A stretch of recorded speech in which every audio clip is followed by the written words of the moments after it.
آگے اللہ سبحانہ تعالیٰ فرماتے ہیں ولولا، اور اگر نہ، کلمتن ایک بات ہوتی، کلمتن سے مراد یہاں پر اللہ تعالیٰ کا فیصلہ ہے، سبقت جو پہلے ہو چکی، یعنی جو پہلے طے ہو چکی، میں ربک آپ کے رب کی طرف سے، لکان لزامن البتہ ہوتا چمٹنے والا یعنی عذاب، و اجل مسمى اور ایک وقت مقرر۔ یہاں پر آپ دیکھیے تو ٹیکسٹ تھوڑا سا آپ مختلف انداز میں پڑھیں تو واضح ہوگا۔ اس حصے کو لکان لزامہ کو اگر آپ بعد میں پڑھیں تو ٹیکسٹ واضح ہوگا، یعنی ولولا کلمۃ سبقت من ربک واجل مسمى لکان لزاما، ٹھیک ہے۔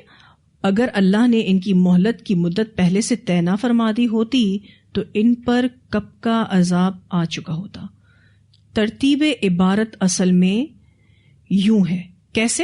ولولا کلمۃ سبقت من ربک واجل مسمى لکان لزاما، لیکن عبارت کے ردھم کو مینٹین کیا گیا ہے اور الفاظ میں تقدیم اور تاخیر کی گئی ہے۔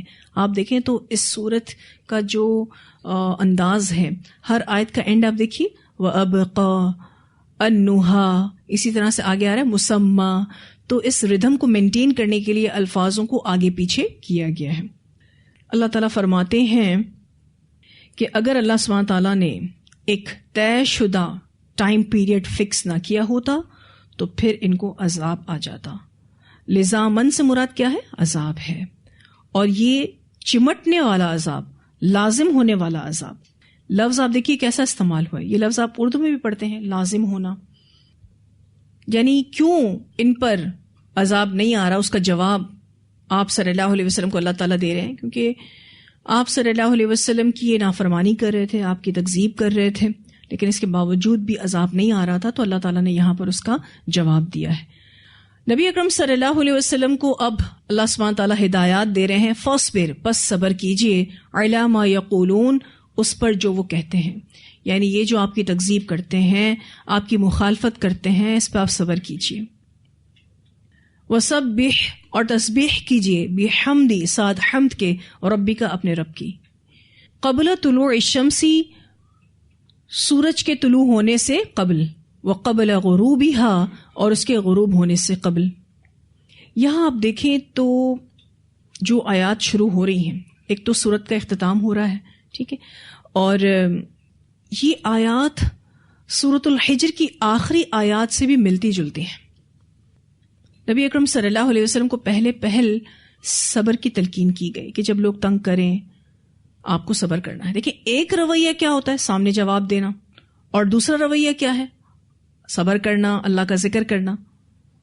تو اللہ تعالیٰ نبی اکرم صلی اللہ علیہ وسلم کو صبر کرنے کا کہہ رہے ہیں کہ آپ صبر کیجئے، اور آگے اب نمازوں کی بات ہو رہی ہے، وَسَبِّحْ بِحَمْدِ رَبِّكَ قَبْلَ طُلُوعِ الشَّمْسِ وَقَبْلَ غُرُوبِهَا۔ قبل طلوع الشمس سے مراد فجر کی نماز ہے، یعنی آپ فجر کی نماز ادا کریں، ٹھیک ہے۔ اور ایک بات غور طلب ہے کہ اوقات کے ذکر کی وجہ سے یہاں معنی نماز کے ہیں، ورنہ تسبیح اور ہم تو کسی بھی وقت کی جا سکتی ہے، لیکن یہاں آپ دیکھیں ٹائم بتایا جا رہا ہے، ٹائم بتانے کی وجہ سے معنی نمازوں کا ہو گیا۔ تو قبل طلوع الشمس سے مراد فجر کی نماز ہے، یعنی آپ فجر کی نماز ادا کریں، اور وقبل غروبها سے مراد عصر کی نماز ہے، یعنی آپ نماز عصر ادا کریں۔ ومن آناء اللیل، اور رات کی گھڑیوں میں، اور یہاں سے مراد مغرب اور عشاء کی نماز ہے، اور تہجد بھی یہاں سے مراد ہے۔ فسبح، پس تسبیح کیجئے، واطراف النہار، اور دن کے دونوں کناروں پر۔ واطراف النہار سے مراد ظہر کی نماز ہے، ٹھیک ہے۔ دن کے دونوں اطراف سے دن کے آغاز اور سورج کے ڈھلنے کے بعد کے اوقات مراد ہیں، ٹھیک ہے۔ دن کے آغاز میں آپ دیکھیں تو ایک نفل نماز بھی رکھی گئی ہے، اس میں آپ اگر سورج تھوڑا بلند ہوا ہے تو اشراق، پھر زیادہ بلند ہو جاتا ہے تو چاشت، ٹھیک ہے۔ پھر اس کے بعد سورج کے ڈھلنے کے وقت نماز ظہر کا وقت ہے، جیسے ہی سورج ڈھلتا ہے تو اس وقت ظہر کی نماز ہوتی ہے۔ اچھا، ویسے آپ دیکھیں تو دن بھر میں 5 نمازیں فرض کی گئی، فجر، ظہر، عصر، مغرب، عشاء، ٹھیک ہے۔ لیکن عشاء اور فجر میں زیادہ لمبا ٹائم ہے تاکہ لوگ کمفرٹیبلی نیند لے سکیں، لیکن اس کے بیچ میں بھی اللہ تعالیٰ نے ایک نفل نماز رکھ دی ہے، تہجد. ٹھیک ہے، پھر آپ دیکھیے تو فجر سے ظہر کے درمیان بھی کافی لمبا ٹائم ہے جس میں لوگ اپنی معاشی ایکٹیویٹیز کو کر سکیں، معاشی سرگرمیوں کو کر سکیں. ٹھیک ہے، لیکن اس ٹائم پیریڈ میں بھی اللہ تعالیٰ نے نفل نمازیں رکھ دی ہیں، اشراق ہے، چاشت ہے، اوابین ہے. ٹھیک ہے، تو یوں دیکھا جائے تو ایوری 3 hours پر، ہر 3 گھنٹے کے بعد کوئی نہ کوئی نماز آ رہی ہے. 5 تو فرائض ہیں اور باقی نوافل ہیں. تو رسول اللہ صلی اللہ علیہ وسلم کو اللہ تعالیٰ نے صبر کی تلقین کی، کہا جب لوگ تنگ کریں تو آپ نے صبر کرنا ہے اور اللہ کا ذکر کرنا ہے، یعنی نماز پڑھنے کا حکم دیا جا رہا ہے. کیوں؟ لعلک ترضی، تاکہ آپ راضی ہو جائیں. نماز اور صبر کا بڑا فائدہ ہے، اور یہ فائدہ آپ کو یہاں پر ان 2 الفاظوں میں بتایا گیا ہے، لعلک ترضی. اس کا ایک معنی مفسرین یہ کرتے ہیں کہ اللہ ہمیں اپنے حال پر راضی کرے گا.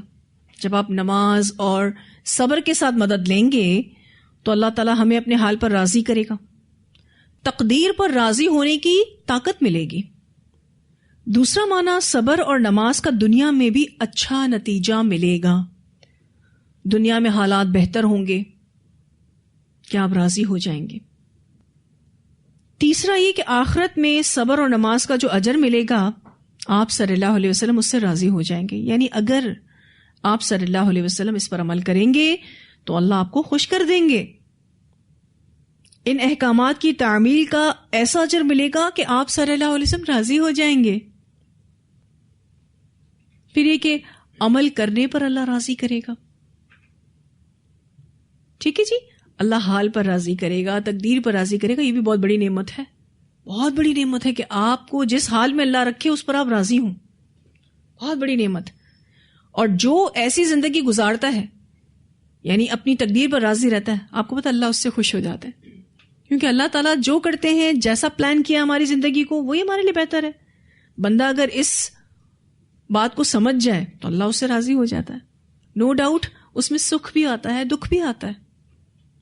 جہاں اچھے حالات آتے ہیں وہ برے حالات بھی آتے ہیں، لیکن بندہ کہتا ہے اللہ میں تیری تقدیر پر راضی، قدر اللہ، اللہ تو نے لکھ دیا، یہ نقصان ہوا تو نے لکھ دیا، یہ فائدہ دیا تو نے لکھ دیا، میں خوش ہوں تجھ سے. اللہ اس سے راضی ہو جاتا ہے.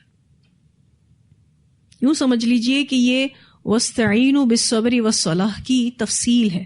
یہ جو آیت ہے نا، یہ وَاسْتَعِينُوا بِالصَّبْرِ وَالصَّلَاةِ کی تفصیل ہے.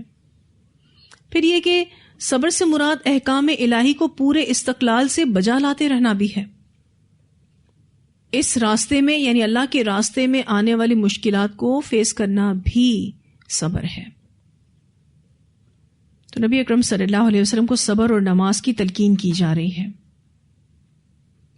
لعلک ترضی، تاکہ آپ راضی ہو جائیں. اچھا، اگر انسان راضی نہ ہو نا، سکون میں نہیں آتا. کبھی آپ اپنی کسی ایسی فیلنگز کو یاد کر لیں، کسی ایسی سچویشن کو یاد کر لیں جس میں آپ کمفرٹیبل نہیں ہیں، راضی نہیں ہیں، دیکھیں سکون ہی نہیں ہوگا. جیسے ہی راضی ہو جائیں گے ویسے ہی سکون میں آ جائیں گے. کسی فیصلے کو ہی یاد کر لیں جو آپ کی زندگی میں ہو رہا ہو اور آپ اس فیصلے پر راضی نہ ہو، دیکھیں کتنی بے چینی آتی ہے. اور جیسے ہی آپ اس کو ایکسیپٹ کر لیتے ہیں آپ سکون میں آ جاتے ہیں، جیسے کچھ ہوا ہی نہیں. ہر چیز آپ کو پازیٹیو نظر آنا شروع ہو جاتی. پھر اللہ سبحانہ تعالیٰ فرماتے ہیں وَلَا تَمُدَّنَّ، اور نہ آپ دراز کریں یا دوڑائیں، عَيْنَيْكَ، اپنی دونوں آنکھیں.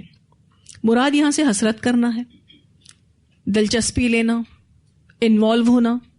نبی اکرم صلی اللہ علیہ وسلم کو اللہ تعالیٰ کہہ رہے ہیں کہ آپ ان کفار کی نعمتوں پر اپنی نظروں کو نہیں دوڑائیں گے. اِلَىٰ مَا مَتَّعْنَا بِهِ، طرف اس کے جو فائدہ دیا ہم نے ساتھ اس کے، ازواجم منہم، مختلف قسم کے لوگوں کو ان میں سے. ایگزیکٹلی سیم ورڈز سورۃ الحجر کی آیت نمبر 88 میں آئے ہیں. آپ صلی اللہ علیہ وسلم سے یہاں کہا جا رہا ہے کہ آپ ان کے مال و اسباب اور دنیاوی آرائش اور آسائش کے سامان کی طرف آنکھ اٹھا کر بھی نہ دیکھیں، ورنہ کسی کو یہ گمان ہو سکتا ہے کہ آپ صلی اللہ علیہ وسلم کی نظروں میں ان چیزوں کی کوئی وقت ہے, اہمیت ہے. آپ اگر ان کی لگژریز کو دیکھیں گے تو کسی کو ایسا لگے گا آپ کو یہ لگژریز امپورٹنٹ فیل ہوتی ہیں. ان لگژریز کی آپ کی نظروں میں کوئی اہمیت ہے؟ تھی تو نہیں. ٹھیک ہے نا, آپ صلی اللہ علیہ وسلم کی نظر میں ان لگژریز کی, ان فیسلٹیز کی کوئی وقت نہیں تھی, کوئی اہمیت نہیں تھی. اسی لیے ان کو کہا جا رہا ہے وَلَا تَمُدَّنَّ عَيْنَيْكَ إِلَىٰ مَا مَتَّعْنَا بِهِ أَزْوَاجًا مِّنْهُمْ. کیوں؟ زہرۃ الحیات الدنیا, اور رونق ہے دنیا کی زندگی کی. زہرہ جو ہے وہ گلاب کی کلی کو کہتے ہیں, اور گلاب کی کلی کھل کر مرجھا جاتی ہے نا, ہمیشہ کے لیے تو نہیں رہتی. اللہ تعالیٰ فرماتے ہیں زہرۃ الحیات الدنیا, رونق ہے دنیا کی زندگی کی. لِنَفْتِنَهُمْ فِي, تاکہ ہم آزمائیں ان کو. اس میں یہ چمک دمک دنیاوی زندگی کی اس لیے ہے تاکہ ہم ان کو اس میں آزمائیں. آپ صلی اللہ علیہ وسلم تو یہ حقیقت جانتے ہیں کہ یہ دنیا اور اس کا مال و متاع سب کچھ فانی ہے. اس سے لوگوں کی آزمائش مقصود ہے. سورۃ الکہف میں بھی ہم نے پڑھا تھا نا, انا جعلنا ما علی الارض زینۃ لہا لنبلوہم ایہم احسن عملا.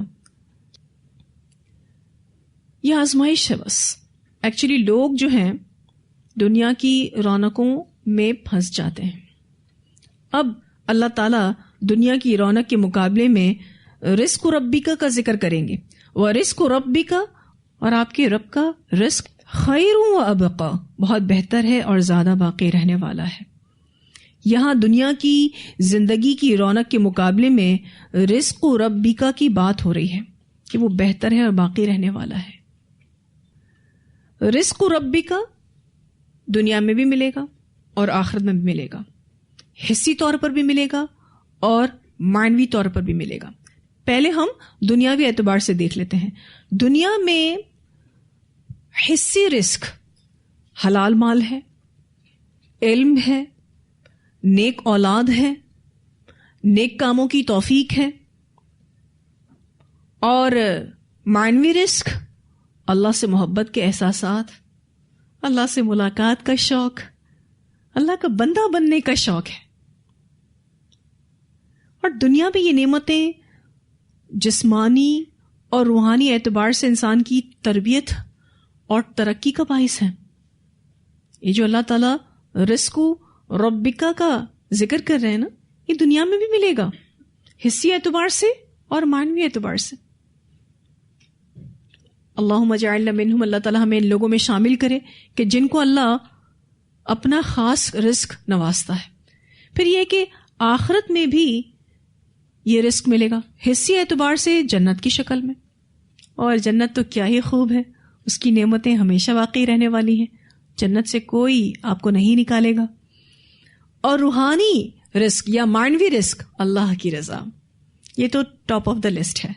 جس کو اللہ کی رضا مل گئی اس کو پھر اور کیا چاہیے, اللہ ہمیشہ ہمیشہ کے لیے راضی ہو جائے گا.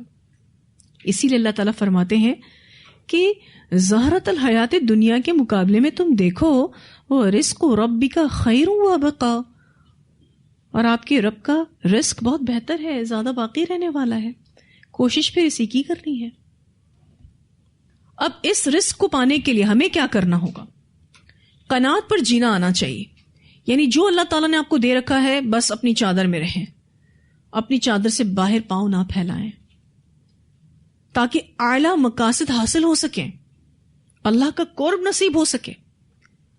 جو چیز آپ کے بس میں نہیں ہے, جو چیز آپ حاصل نہیں کر سکتے, اس کی کوشش کرنے کا کیا فائدہ ہے؟ تھوڑے پر راضی رہیں تاکہ آپ اعلیٰ مقاصد کو حاصل کر سکیں. پھر یہ کہ اللہ کی معرفت حاصل کرنا, اللہ کو پہچاننا. جب ہم اللہ تعالیٰ کو پہچانتے ہیں, اللہ سبحانہ تعالیٰ کے غیبی امور پر ایمان لاتے ہیں, تو ہی ہم اس رزق ربک کو امپورٹنس دیں گے. صحیح معنوں میں اللہ کی معرفت. پھر علم حاصل کرنے کی کوشش کرنا. اچھا, میں اور آپ جتنا بھی علم حاصل کر لیں, اس پر ایمان نہیں لائیں گے تو کوئی فائدہ نہیں. آپ پڑھ لیں جنت کا بیان, لیکن اگر آپ کو ایمان ہی نہیں ہے کہ ہاں واقعی یہ جنت ہو سکتی ہے اور یہ جنت ہے, تو پھر آپ اس کے حصول کی کوشش کیسے کریں گے؟ کر ہی نہیں سکتے. تو جہاں علم حاصل کرنا ہے وہاں علم یقین کی بات ہو رہی ہے, یعنی ساتھ ساتھ آپ کے اندر یقین کی دولت بھی بڑھتے رہنا چاہیے. اور یہاں نبی اکرم صلی اللہ علیہ وسلم کو کہا جا رہا ہے کہ آپ ان کی نعمتوں پر نظریں نہ دوڑائیں. آپ صلی اللہ علیہ وسلم دوڑانے والے نہیں تھے. کہنا کن کو مقصد ہے؟ ہمیں. یہ جو ہم بار بار پھسل جاتے ہیں نا کہ یہ اتنی نافرمانی کرنے والے لوگوں کے پاس اتنا کچھ کیوں ہے، تو بھئی اللہ نے ان کو دیا ہے، اور جواب ملا آپ کو یہاں پر کیوں دیا ہے. لِنَفْتِنَهُمْ فِيهِ، تاکہ ہم اس میں ان کی آزمائش کریں. ہر کوئی چیک ہو رہا ہے، ہر کسی کا امتحان ہو رہا ہے. اگر اللہ تعالیٰ نے ہمیں الحمدللہ ہماری ضروریات پوری ہونے جتنا رزق دیا ہے نا، تو بھی ہم بادشاہ ہیں. آج کل کی جو نیو جنریشن ہے نا، وہ مور اینڈ مور کی خواہش میں بہت جی رہی. بس پیسہ ہونا چاہیے، وہ بھی بہت سارا. اور یہ چیز بچوں میں اتنی زیادہ ہوتی جا رہی ہے، اور یہ جو ہم مادیت کی طرف چلے گئے نا، ہر کسی کو مادیت اٹریکٹ کرتی ہے. ایک چیز ہے، اچھی ہے، آپ کی ضرورت اس سے پوری ہو رہی ہے، نہیں، پھر نگاہ جاری اس سے بہتر کی طرف، پھر نگاہ جاری اس سے بہتر کی طرف. یعنی بس اسی میں ہی انسان لگا رہتا ہے. میں اپنے بچوں کو بھی یہ سمجھا رہی تھی کہ دیکھو بیٹا، جو نصیب میں ہے نا اس دنیا میں، جو تمہیں ملنے والا وہ تو تمہیں مل کر رہے گا. اس کے پیچھے تم بھاگو یا نہ بھاگو، دنیا کا رزق تمہارے پیچھے بھاگے گا. اس کو کھائے پیے بغیر تم مرو گے نہیں. لیکن جو آخرت ہے وہ تمہیں ایسے ہی نہیں ملے گی، اس کے لیے تمہیں ایفرٹس کرنی ہوگی. آج اگر کوئی لاس ہو جاتا ہے تو تمہاری آنکھوں میں آنسو آ جاتے ہیں، لیکن اگر تمہاری فجر چلی جائے اور تم نہ روئے، اور فجر کی سنتیں جو دنیا و مافیہ سے بہتر ہے وہ تمہیں افسوس نہ کرائے، تو پھر کہیں تو کچھ گڑبڑ ہے. اس کا مطلب یہ ہے کہ آخرت امپورٹنٹ نہیں ہے، یا اتنی امپورٹنٹ نہیں ہے جتنی دنیا ہے. کیونکہ دکھ دنیا کے جانے کا زیادہ ہو رہا ہے، آخرت کے جانے کا نہیں ہو رہا. وہ بڑا اچھا ایک واقعہ آتا ہے نا کہ شیطان نے ایک مومن بندے کو سلائے رکھا فجر کے ٹائم پہ. سلائے رکھا، وہ اٹھ نہیں سکا. اٹھا تو اتنا رویا اپنی فجر جانے پر، اتنی توبہ استغفار کی اللہ تعالیٰ سے کہ پھر شیطان نے اس کو فجر میں سلانا چھوڑ دیا. کہا یہ تو فجر پہ اٹھ کر فجر پڑھ لے، یہ زیادہ بہتر ہے. یہ تو سویا رہ گیا، اتنا رویا کہ اللہ نے اس کو کئی فجروں کا اجر دے دیا، اس کے کتنے گناہ معاف کر دیے. تو ہم شیطان کو یوں کیوں نہیں ہراتے؟ یہ ایک بات صرف سمجھانے کے لیے کہی جاتی ہے.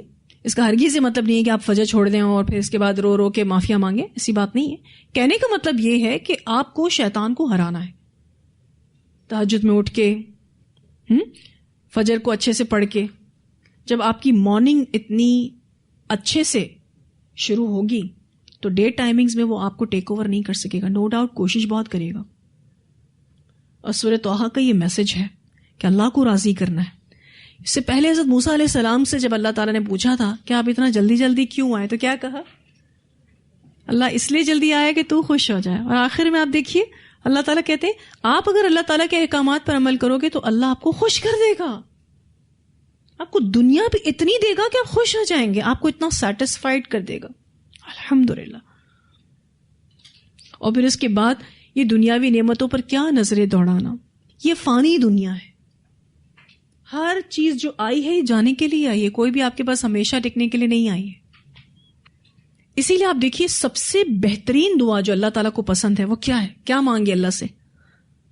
عافیت. اللہ تعالیٰ کو سب سے بہترین دعا جو پسند ہے نا، جو آپ مانگے اللہ سے، وہ عافیت ہے. کیونکہ اگر عافیت نہیں نا، چاہے آپ کے پاس بڑے سے بڑا گھر ہو، اچھے سے اچھی گاڑی ہو، کوئی فائدہ نہیں. عافیت میں کیا کیا کچھ آتا ہے؟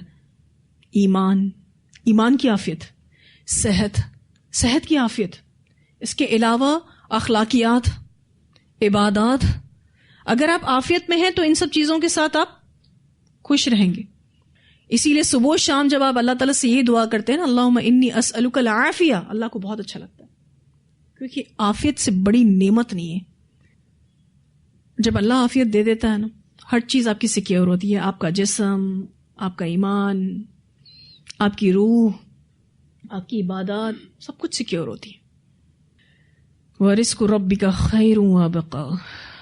وَأْمُرْ، اور حکم دیجئے، اہلک اپنے گھر والوں کو، بالصلاتی نماز کا یعنی نماز پڑھنے کا. گھر والوں میں کون کون آتے ہیں؟ صرف گھر والے جو فیملی ممبرز ہیں. اور کون کون آتے ہیں؟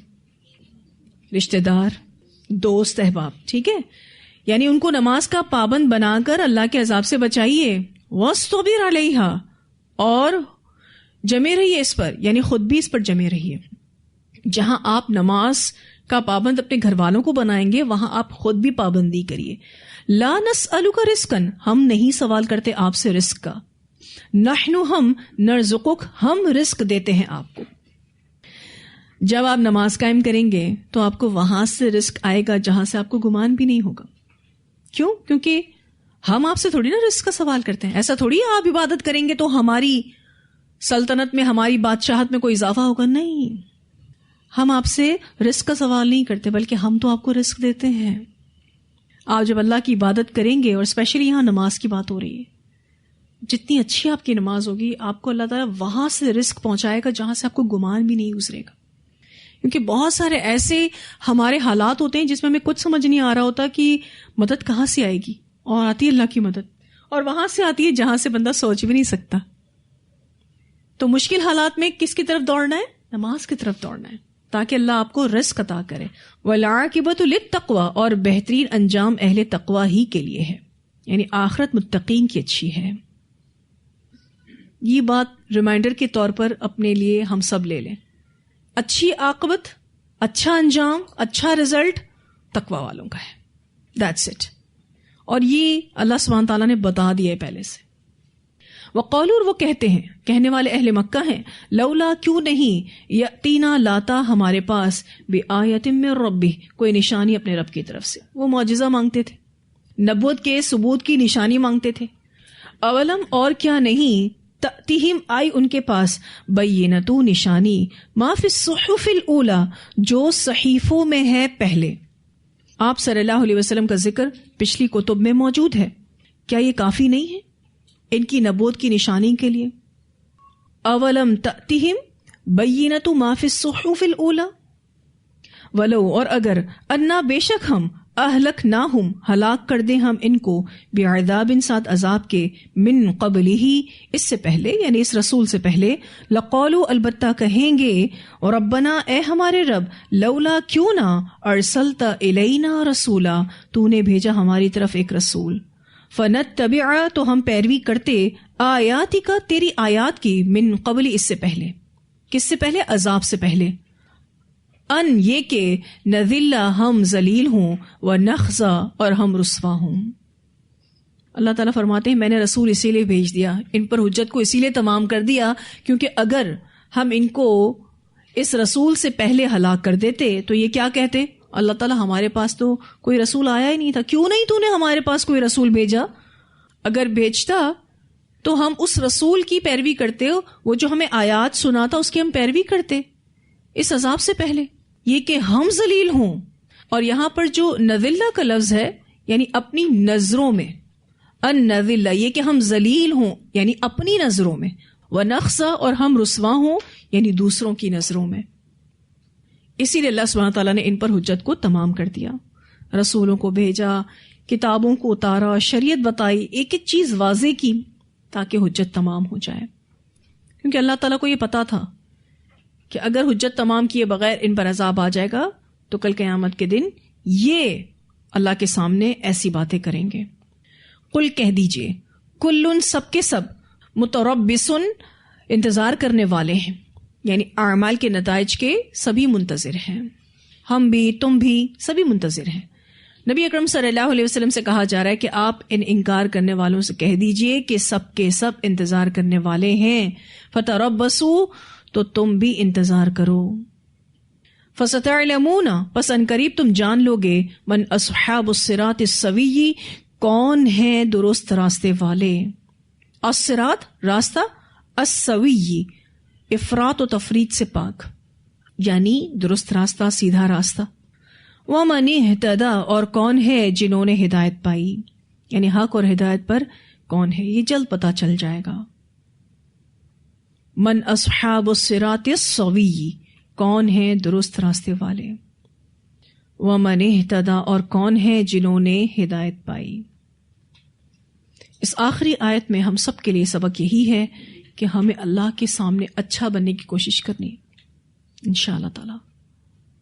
اللہ تعالیٰ قرآن کو ہمارے دلوں کی بہار بنا دے اور مرتے دم تک اس قرآن کو ہمارا ساتھی بنا دے، اس پر ہمیں عمل کرنے والا بنا دے۔ اللہ ہمارے لیے گناہوں کو مشکل سے مشکل بنا دے اور نیکیوں پر نیکیاں کرنا آسان فرما دے۔ ہمیں اس حال میں اٹھائے کہ وہ ہم سے راضی ہو۔ اللہ اپنی محبت بھی ہمیں نصیب کرے، آخرت کے سارے مرحلے بھی ہمارے لیے آسان کرے، رسول اللہ صلی اللہ علیہ وسلم کی شفاعت اور رفاقت نصیب کرے۔ اللہ تعالیٰ سے ہم سب نے یہ دعا کرنی ہے کہ اللہ تعالیٰ ہمیں، ہمارے شوہروں کو، ہمارے بچوں کو، ہماری نسلوں کو، ہمارے والدین کو قبول کر لے۔ الحمدللہ ہمارا یہ پارہ مکمل ہوا، اس کا پڑھنا اور پڑھانا بھی اللہ قبول فرمائے، بہترین عمل کرنے کی توفیق عطا فرمائے۔ تلاوت سن لیتے ہیں۔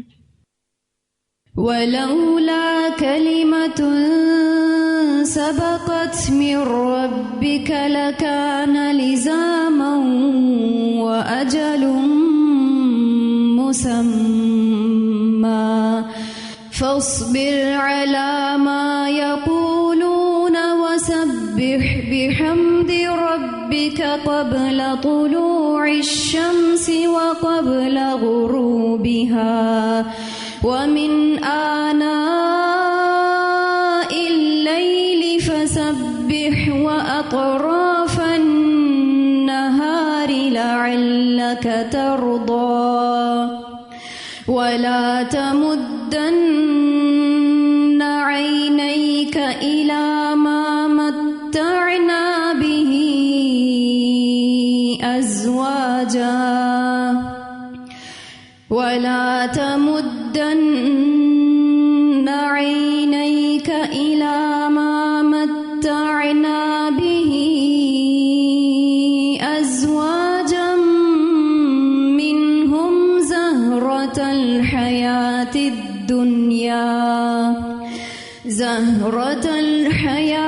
الدُّنْيَا لِنَفْتِنَهُمْ فِيهِ وَرِزْقُ رَبِّكَ خَيْرٌ وَأَبْقَى وَأْمُرْ أَهْلَكَ بِالصَّلَاةِ وَاصْطَبِرْ عَلَيْهَا لَا نَسْأَلُكَ رِزْقًا نَحْنُ نَرْزُقُكَ وَالْعَاقِبَةُ لِلتَّقْوَى وَقَالُوا لَوْلَا يَأْتِينَا بِآيَةٍ مِّن رَّبِّهِ أَوَلَمْ تَأْتِهِم بَيِّنَةُ مَا فِي الصُّحُفِ الْأُولَى وَلَوْ أَنَّا أَهْلَكْنَاهُم بِعَذَابٍ مِّن قَبْلِهِ لَقَالُوا رَبَّنَا لَوْلَا أَرْسَلْتَ إِلَيْنَا رَسُولًا فَنَتَّبِعَ آيَاتِكَ مِن قَبْلِ أَن نَّذِلَّ وَنَخْزَىٰ قُلْ كُلٌّ مُّتَرَبِّصٌ فَتَرَبَّصُوا فَسَتَعْلَمُونَ مَنْ أَصْحَابُ الصِّرَاطِ السَّوِيِّ وَمَنِ اهْتَدَىٰ۔ جی واضح ہے ساری آیات۔ وآخر دعوانا الحمدللہ رب العالمین، سبحانک اللہم وبحمدک، نشہد ان لا الہ الا انت، نستغفرک ونتوب الیک۔ السلام علیکم ورحمۃ اللہ وبرکاتہ۔